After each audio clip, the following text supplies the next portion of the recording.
Hi ಎಲ್ರಿಗೂ ನಮಸ್ಕಾರ. Welcome back to my YouTube channel Aishwarya Vinay. So ಈ ವ್ಲಾಗು ನನ್ನ ಪ್ರೆಗ್ನೆನ್ಸಿ ಜರ್ನಿ ಬಗ್ಗೆ ತುಂಬ ಕ್ವೆಶನ್ಸ್ ಇತ್ತು ಆ್ಯಂಡ್ ಡೌಟ್ಸ್ ಇತ್ತು. ತುಂಬ ಜನ ಮೆಸೇಜ್ ಮಾಡ್ತಾ ಇದ್ರಿ. ಸೊ ಎಲ್ರಿಗೂ ಈ ವ್ಲಾಗ್ ಮುಖಾಂತರ ನಾನು ಆನ್ಸರ್ ಮಾಡ್ತಾ ಇದ್ದೀನಿ. ಸೊ ತುಂಬ ರಿಪೀಟೆಡ್ ಕ್ವಶನ್ಸ್ ಇದೆ. ಸೊ ಅದನ್ನ ಶಾರ್ಟ್ ಲಿಸ್ಟ್ ಮಾಡಿ ನಾನು ನಿಮ್ಗೆ ಇವಾಗ ಆನ್ಸರ್ ಮಾಡ್ತಾ ಇದ್ದೀನಿ.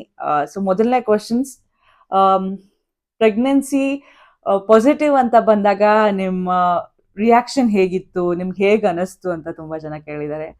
ಸೊ ನಾನು ಆ ಟೈಮಲ್ಲಿ ಸಿಕ್ಕಾಪಟ್ಟೆ ಬ್ಯುಸಿ ಇದ್ದೆ. 2 ಸೀರಿಯಲ್ ಮಾಡ್ತಾ ಇದ್ದೆ, ಒಂದು ಶೋ ಮಾಡ್ತಾ ಇದ್ದೆ. ಸೊ ಕಂಪ್ಲೀಟ್ ಪ್ಯಾಕ್ಡ್ ಶೆಡ್ಯೂಲ್ ಇತ್ತು ನನಗೆ. ಸೇವಂತಿ ಸೀರಿಯಲ್ ಮಾಡ್ತಾ ಇದ್ದೆ, ರಾಮಾಚಾರಿ ಮಾಡ್ತಾ ಇದ್ದೆ, ಹಾಗೆ ಬಾಯ್ಸ್ ವರ್ಸಸ್ ಗರ್ಲ್ಸ್ ಶೂಟ್ ಕೂಡ ಇರ್ತಾ ಇತ್ತು.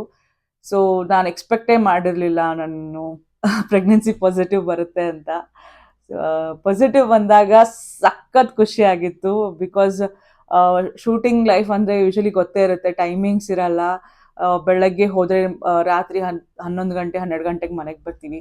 So complete tight schedule. Show ಅಂತೂ ಬೆಳಗ್ಗೆ ಶುರು, ಮನೆಗೆ ಒಂದು 6:30ಗೆ ಹೊರಟ್ರೆ ಮನೆಯಿಂದ ಮಿಡ್ ನೈಟ್ 2, 2:30, 3, 4, 5 ಹೇಳೋಕ್ಕಾಗಲ್ಲ. ಡಿಪೆಂಡ್ಸ್ ಅವತ್ತಿನ ಕಂಟೆಂಟ್ ಏನಿರುತ್ತೆ ಆ್ಯಂಡ್ ಕಾನ್ಸೆಪ್ಟ್ ಏನಿರುತ್ತೆ ಅದ್ರ ಮೇಲೆ ಶೂಟ್ ಪ್ಲ್ಯಾನ್ ಆಗ್ತಾ ಇರ್ತಿತ್ತು.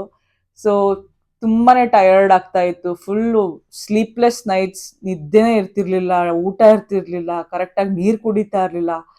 ಹೆಕ್ಟಿಕ್ ಲೈಫ್ ಆಗಿತ್ತು ನನಗೆ ಜಾನ್ವರಿಯಿಂದ ಏಪ್ರಿಲ್ವರೆಗೂ.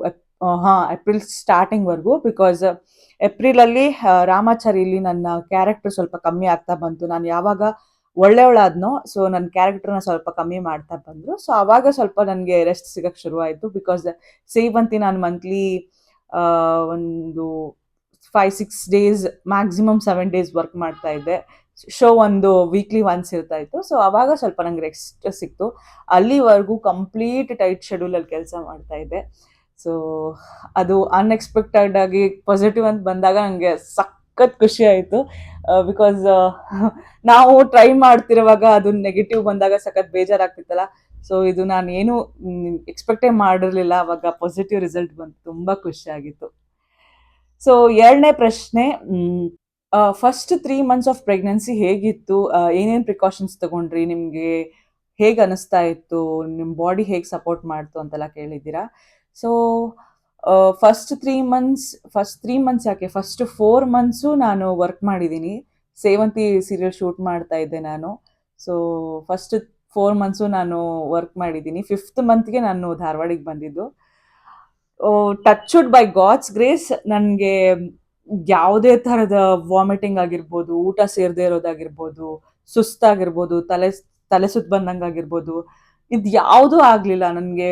ಪ್ರೆಗ್ನೆಂಟ್ ಆಗಿದ್ದೀನಿ ಅಂದರೆ ಆ ಸಿಮ್ಟಮ್ಸೇ ಬರ್ತಾ ಇರಲಿಲ್ಲ ಯಾವುದೂ. ಬಟ್ ನಂಗೆ ತುಂಬ ಆಸೆ ಇತ್ತು. ಈ ಸೀರಿಯಲಲ್ಲಿ, ಸಿನಿಮಾದಲ್ಲೆಲ್ಲ ತೋರಿಸ್ತಾರಲ್ಲ, ಪ್ರೆಗ್ನೆಂಟ್ ಆದ ತಕ್ಷಣ ವಾಮಿಟ್ ಮಾಡ್ತಾರೆ. ಹಂಗೆ ಒಂದ್ಸತಿನಾದರೂ ನಂಗೆ ವಾಮಿಟ್ ಮಾಡಬೇಕು ಅಂತ ಆಸೆ ಇತ್ತು. ನಾನು ಎಲ್ಲರ ಹತ್ರ ಹೇಳ್ತಿದ್ದೆ, ನಂಗೆ ಒಂದ್ಸತಿನೂ ವಾಮಿಟ್ ಆಗಲಿಲ್ಲ ಅಂತ. ಬಟ್ ಎಲ್ಲರೂ ಅದೇ ಹೇಳ್ತಾ ಇದ್ರು, ನೀನು ಲಕ್ಕಿ ಇದೆಯಾ, ನಿಂಗೆ ಅದೆಲ್ಲ ಏನೂ ಆಗಿಲ್ಲ, ಬಯಸ್ಬೇಡ ಆಗಲಿ ಅಂತ, ತುಂಬ ಹಿಂಸೆ ಆಗುತ್ತೆ ಅಂತ ಹೇಳ್ತಾ ಇದ್ರು. ಸೊ ಆ ಥರ ನಂಗೆ ಏನೂ ಆಗಲಿಲ್ಲ. ಪಾಪ ನನ್ನ ಮಕ್ಕಳು ತುಂಬಾ ಸಪೋರ್ಟಿವ್ ಆಗಿದ್ರು, ನನಗೆ ಏನೂ ಕಷ್ಟ ಕೊಡಲಿಲ್ಲ. ಸೊ ಆ ಧೈರ್ಯದಲ್ಲೇ ನಾನು ಹೋಗಿ ಶೂಟಿಂಗ್ ಮಾಡ್ತಾ ಇದ್ದೆ ಸೇವಂತಿ. ಸೊ 4 ಮಂತ್ಸ್ ವರ್ಕ್ ಮಾಡಿದೆ. ಅದಾದಮೇಲೆ ವೇಟ್ ಗೇನ್. ಬಟ್ ಒಂದು ಪ್ರಾಬ್ಲಮ್ ಏನಂದರೆ ಸಿಕ್ಕಾಪಟ್ಟೆ ವೇಟ್ ಗೇನ್ ಆಗಕ್ಕೆ ಶುರುವಾದೆ. ದಪ್ಪ ಆಗಕ್ಕೆ ಶುರುವಾಗ್ಬಿಟ್ಟೆ. ಸೊ ಸ್ಕ್ರೀನ್ ಮೇಲೆ ಗೊತ್ತಾಗಕ್ಕೆ ಶುರುವಾಯಿತು ನಾನು ಪ್ರೆಗ್ನೆಂಟ್ ಇದ್ದೀನಿ ಅಂತ. ನಾನು ಹೇಳೋದೇ ಬೇಡ, ನನಗೆ ಸೆಟ್ಟಲ್ಲಿ ಯಾರಿಗೂ ಹೇಳಿರಲಿಲ್ಲ ಫಸ್ಟ್ 3 ಮಂತ್ಸ್. ನಾನು ನೋಡ್ತಿದ್ದಂಗೆ ಎಲ್ಲರೂ ಕೇಳಕ್ಕೆ ಶುರು ಮಾಡಿದ್ರು, ಪ್ರೆಗ್ನೆಂಟಾ ಅಂತ. ನಾನು ಇಲ್ಲ ಅನ್ನೋಕ್ಕೂ ಆಗದೆ, ಹೌದು ಅನ್ನೋಕ್ಕೂ ಆಗದೆ ಒದ್ದಾಡ್ತಾ ಇದ್ದೆ. ಬಿಕಾಸ್ ಇಲ್ಲ ಅನ್ನೋಕ್ಕೆ ಬಾಯೇ ಬರ್ತಾ ಇರಲಿಲ್ಲ. ಯಪ್ಪ ಇಲ್ಲ ಅಂದರೆ ಏನು ನೆಗೆಟಿವ್ ಆಗುತ್ತೋ ಅಂತ ಭಯ ಬೇರೆ. ಸೊ ಸುಮ್ಮನಿರಿ ಅಂದ್ಕೊಂಡು ಸಾಗಿಸ್ತಾ ಇದ್ದೆ. ಬಟ್ ಸ್ಕ್ರೀನ್ ಮೇಲೆ ಗೊತ್ತಾಗಕ್ಕೆ ಶುರುವಾಯಿತು, ಸಿಕ್ಕಾಪಟ್ಟೆ ದಪ್ಪ ಆದೆ. ಹಾಗಾಗಿ ನಾನು ಪ್ರೊಡ್ಯೂಸರ್ಗೆ ಹೇಳಿದೆ, ಇಲ್ಲ ಸ್ಕ್ರೀನ್ ಮೇಲೆ ಎವಿಡೆಂಟಾಗಿ ಕಾಣಿಸ್ತಾ ಇದೆ ನಾನು ಪ್ರೆಗ್ನೆಂಟು ಅಂತ, ಬೇಡ, ಚೆನ್ನಾಗಿರಲ್ಲ ಅಂತ ಹೇಳಿಬಿಟ್ಟು ಸೊ ಸ್ಟಾಪ್ ಮಾಡಿದೆ. ಅವ್ರಿಗೆ ತುಂಬ ಆಸೆ ಇತ್ತು ನಾನು 2000 ಎಪಿಸೋಡ್ ಕಂಪ್ಲೀಟ್ ಮಾಡಬೇಕು ಅಂತ. ನನಗೂ ಅಷ್ಟೇ ತುಂಬ ಆಸೆ ಇತ್ತು 2000 ಎಪಿಸೋಡ್ಸ್ ಅಟ್ಲೀಸ್ಟ್ ಕಂಪ್ಲೀಟ್ ಮಾಡಬೇಕು ಅಂತ. ಬಟ್ ಆಗಲಿಲ್ಲ. ನೆಕ್ಸ್ಟ್ ಕ್ವೆಶನ್, ನೀವು ಏನು ತಿಂತಾ ಇದ್ರಿ, ನಿಮ್ಗೆ ಏನು ತಿನ್ನಬೇಕು ಅನ್ನಿಸ್ತಾ ಇತ್ತು, ಹೇಗೆ ಲೈಫ್ ಸ್ಟೈಲ್ನ ಮೇಂಟೈನ್ ಮಾಡ್ತಾ ಇದ್ರಿ, ನಿಮ್ಮ ಹೆಲ್ತ್ನ ಹೇಗೆ ನೋಡ್ಕೊಳ್ತಾ ಇದ್ರಿ ಅಂತೆಲ್ಲ ಕೇಳಿದ್ದೀರಾ. ಸೊ ನನಗೆ ಅದೇ ಹೇಳಿದ್ನಲ್ಲ, ಕ್ರೇವಿಂಗ್ಸು ಇರಲಿಲ್ಲ ನನಗೆ. ಅದು ತಿನ್ನಬೇಕು ಇದು ತಿನ್ನಬೇಕು ಅಂತ ಏನೂ ಅನಿಸ್ತಾ ಇರಲಿಲ್ಲ. ಊಟ ಟೈಮ್ಗೆ ಊಟ ಮಾಡಿದ್ರೆ ಸಾಕು. ಹಸಿವಂತೂ ಸಿಕ್ಕಾಪಟ್ಟೆ ಆಗ್ತಾ ಇತ್ತು. ಕರೆಕ್ಟ್ ಟೈಮಿಗೆ ಊಟ ಬೇಕಾಗ್ತಿತ್ತು. ಎವ್ರಿ 2 ಅವರ್ಸ್ ಹಸು ಅಂದ್ರೆ ಸಿಕ್ಕಾಪಟ್ಟೆ ಹಸುವಾಗ್ತಾ ಇತ್ತು. ಸೊ 2 ಅವರ್ಗೆ ಒಂದೊಂದ್ಸತಿ ಏನಾದರೂ ತಿಂತಾನೆ ಇರ್ತಿದ್ದೆ. ಹಣ್ಣು ತಿಂತಾ ಇದ್ದೆ, ಇಲ್ಲ ಡ್ರೈ ಫ್ರೂಟ್ಸ್ ತಿಂತಾ ಇದ್ದೆ, ವೆಜಿಟೇಬಲ್ಸ್ ತಿಂತಾ ಇದ್ದೆ. ಜಾಸ್ತಿ ಆಚೆ ತಿನ್ನಕ್ಕೆ ಹೋಗಲಿಲ್ಲ ಸ್ಟಾರ್ಟಿಂಗಲ್ಲಿ, ಭಯ ಇತ್ತು. ಸೊ ಅದಕ್ಕೋಸ್ಕರ ಸ್ಟಾರ್ಟಿಂಗಲ್ಲಿ ಎಲ್ಲ ಅವಾಯ್ಡ್ ಮಾಡಿಬಿಟ್ಟೆ. ಬರೀ ಮನೇಲಿ ಮಾಡಿದ್ದ ಅಡುಗೆ ಊಟ ಮಾಡ್ತಾ ಇದ್ದೆ. ಆ್ಯಂಡ್ ಆಚೆಯಿಂದ ಏನು ತಿಂತಿರ್ಲಿಲ್ಲ. ಸ್ಟಾರ್ಟಿಂಗ್ 3-4 ಮಂತ್ಸ್ ಏನು ತಿಂತಾ ಇರಲಿಲ್ಲ. ಅದಾದಮೇಲೆ ಆಚೆ ತಿನ್ನಕ್ಕೆ ಶುರು ಮಾಡಿದೆ.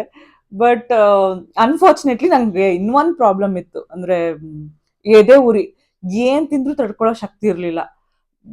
ಆಸೆ ಪಟ್ಟು ತಿಂತಾ ಇದ್ದೆ, ಬಟ್ ಎದೆ ಉರಿಯಕ್ಕೆ ಶುರು ಆಗ್ಬಿಡೋದು. ನೈಟ್ ಎಲ್ಲ ಕುತ್ಕೊಳ್ತಾ ಇದ್ದೆ. ಇದು ನನಗೆ ಲಾಸ್ಟ್ 9th ಮಂತ್, ಇನ್ನೇನು ನಾನು ಡೆಲಿವರಿಗೆ ಹೋಗಬೇಕು ಹಿಂದಿನ ದಿನ ರಾತ್ರಿವರೆಗೂ ನನಗೆ ಎಸಿಡಿಟಿ ಸಿಕ್ಕಾಪಟ್ಟೆ ಹಿಂಸೆ ಕೊಟ್ಟಿದೆ. ಮಲ್ಗಕ್ಕೆ ಆಗ್ತಿರ್ಲಿಲ್ಲ ನನಗೆ. ಮಲ್ಕೊಂಡ್ರೆ ಎದೆ ದಗ ದಗ ದಗ ಅಂತ ಉರಿಯೋದು. ಸೊ ನೈಟೆಲ್ಲ ನಿದ್ದೆನೇ ಇಲ್ಲ. ಹಿಂಗೆ ಈ ವೆಡ್ಜಸ್ ಮೇಲೆ ಹಿಂಗೆ ಕುತ್ಕೊಂಡೆ ನಿದ್ದೆ ಮಾಡೋದು ನಾನು ಮೋಸ್ಟ್ ಆಫ್ ದ ಟೈಮ್ ನನ್ನ ಪ್ರೆಗ್ನೆನ್ಸಿಲಿ. ಸೊ ಅದೊಂದು ತುಂಬ ಕಷ್ಟ ಕೊಟ್ಟಿದೆ. ಅದು ಬಿಟ್ಟರೆ ಬೇರೆ ಏನೂ ಇರಲಿಲ್ಲ. ಆದ್ರೆ ಆಸೆ ಆಗ್ತಾ ಇತ್ತು ತಿನ್ಬೇಕು ಅಂತ. ಎಲ್ಲಾನು ಅಂದ್ರೆ ಏನ್ ಕೊಟ್ರು ತಿಂತಾ ಇದ್ದೆ. ಅದು ಇಷ್ಟ ಆಗ್ತಾ ಇಲ್ಲ, ಇದು ಇಷ್ಟ ಆಗ್ತಾ ಇಲ್ಲ ಅಂತ ಏನಿಲ್ಲ, ಎಲ್ಲಾನು ತಿಂತಾ ಇದ್ದೆ. ಆಸೆ ಪಟ್ಟು ತಿಂದ್ರೆ ನೈಟ್ ಎಲ್ಲ ಕಷ್ಟಪಡ್ತಾ ಇದ್ದೆ. ಬಟ್ ಅದೇ ಏನ್ ಸಮಾಧಾನ ಮಾಡ್ಕೊಳ್ತಿದ್ದೆ ಅಂದ್ರೆ, ಇವಾಗ ಕಷ್ಟ ಆದ್ರೂ ಪರವಾಗಿಲ್ಲ, ತಿನ್ಬೇಡ. ಮಕ್ಕಳಾದ್ಮೇಲೆ 6 ತಿಂಗಳು ನನ್ಗೆ ಏನು ತಿನ್ನಕ್ ಕೊಡಲ್ಲ ಇವರು. ಸೊ ಅಟ್ಲೀಸ್ಟ್ ಇವಾಗ ತುಂಬಾ ಕಷ್ಟ ಆದ್ರೂ ಪರವಾಗಿಲ್ಲ, ತಿನ್ಕೊಂಡ್ಬಿಡೋಣ ಅಂತ ತಿಂತಾ ಇದ್ದೆ. ಸೊ ಎಲ್ಲ ತಿಂದಿದ್ದೀನಿ ನಾನು. 4th-5th ಮಂತ್ ಆದ್ಮೇಲೆ ಆಚೆನೂ ತಿನ್ನಕ್ ಶುರು ಮಾಡಿದೆ. ಅಂದ್ರೆ ಹೋಟೆಲಲ್ಲಿ, ಆಮೇಲೆ ಚಾಟ್ಸ್ ಆಗಿರ್ಬೋದು, ಎಲ್ಲನೂ ತಿನ್ನಕ್ಕೆ ಶುರು ಮಾಡಿದೆ.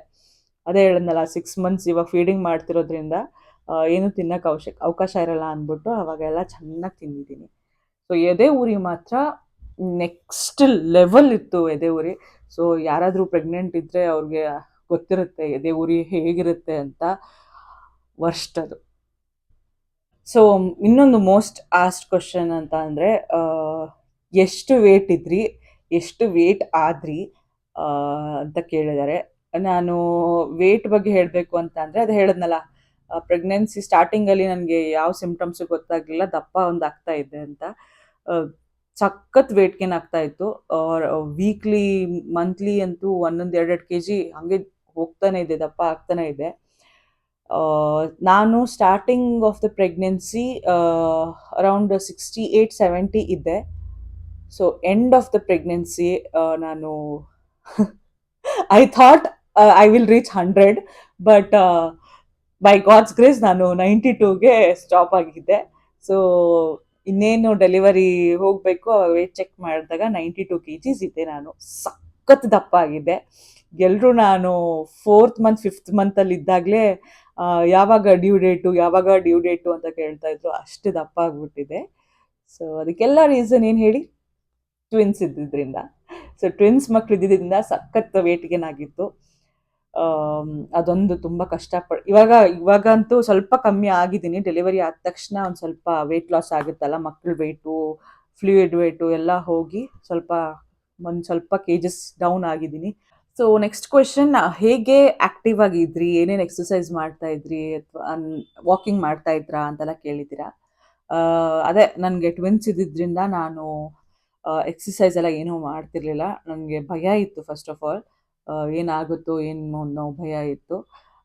ಸೊ ಎಕ್ಸಸೈಸ್ ಏನೂ ಮಾಡ್ತಾ ಇರಲಿಲ್ಲ, ಬಟ್ ವಾಕಿಂಗ್ ಮಾಡ್ತಾ ಇದ್ದೆ. ಡೈಲಿ ವಾಕಿಂಗ್ ಮಾಡ್ತಾ ಇದ್ದೆ ಊಟ ಆದಮೇಲೆ. ತುಂಬ ಏನು ಸ್ಟ್ರೈನ್ ತೊಗೊಳ್ತಾ ಇರಲಿಲ್ಲ. ಜಾಸ್ತಿ 10K ಸ್ಟೆಪ್ಸ್ ಕಂಪ್ಲೀಟ್ ಮಾಡಬೇಕು ಆ ಥರ ಎಲ್ಲ ಏನಿಲ್ಲ. ನನ್ನ ಕೈಲಿ ಎಷ್ಟಾಗುತ್ತೋ ಅಷ್ಟು ನಾನು ವಾಕಿಂಗ್ ಮಾಡ್ತಾ ಇದ್ದೆ. ಆ್ಯಂಡ್ ಅದೇ ಈ ಎದೆ ಉರಿ ಅಂತ ಹೇಳಿದ್ನಲ್ಲ, ತಿಂದ ತಕ್ಷಣ ಅಟ್ಲೀಸ್ಟ್ ತಿಂದಿದ್ದು ಡೈಜೆಸ್ಟ್ ಆಗಲಿ, ಎದೆ ಉರಿ ಬರದೇ ಇರಲಿ ಅಂತ ನಾನು ವಾಕಿಂಗ್ ಮಾಡ್ತಾ ಇದ್ದೆ. ಸೊ ಅಷ್ಟೇ ಬಿಟ್ಟರೆ ನಾನು ಎಕ್ಸಸೈಸ್ ಆಗಿರ್ಬೋದು, ಯೋಗ ಆಗಿರ್ಬೋದು ಏನೂ ಮಾಡಿಲ್ಲ. ಈ 1 ಸಿಂಗಲ್ ಟನ್ ಪ್ರೆಗ್ನೆನ್ಸಿ ಇದ್ದಿದ್ರೆ ಮೋಸ್ಟ್ಲಿ ನಾರ್ಮಲ್ ಡೆಲಿವರಿಗೋಸ್ಕರ ಮಾಡ್ತಾರೆ ಯೂಶಲಿ ಎಕ್ಸಸೈಸು, ಯೋಗ ಎಲ್ಲ ಮಾಡ್ತಾರೆ. ಸೊ ಹಂಗಿದ್ದಿದ್ರೆ ನಾನೇನೋ ಮಾಡ್ತಿದ್ನೋ ಏನೋ. ಬಟ್ ಟ್ವಿನ್ಸ್ ಇದ್ದಿದ್ದರಿಂದ ನನಗೆ ರೆಸ್ಟ್ ಇರಲಿಲ್ಲ. ಸೊ ಅದಕ್ಕೆ ಫುಲ್ ಆರಾಮಾಗಿದ್ದೆ. ಆ್ಯಂಡ್ ಚೆನ್ನಾಗಿ ತಿಂತಾ ಇದ್ದೆ, ಚೆನ್ನಾಗಿ ಕೂಡ್ತಾ ಇದ್ದೆ. ಸೊ ಅದಕ್ಕೆ ಹಾಗೆ ವೇಟು ಬಂತು, ವೇಟು ಜಾಸ್ತಿ ಆಯಿತು. ಆ್ಯಂಡ್ ಮಕ್ಕಳು ಕೂಡ ಹೆಲ್ದಿ ಆಗಿದ್ರು.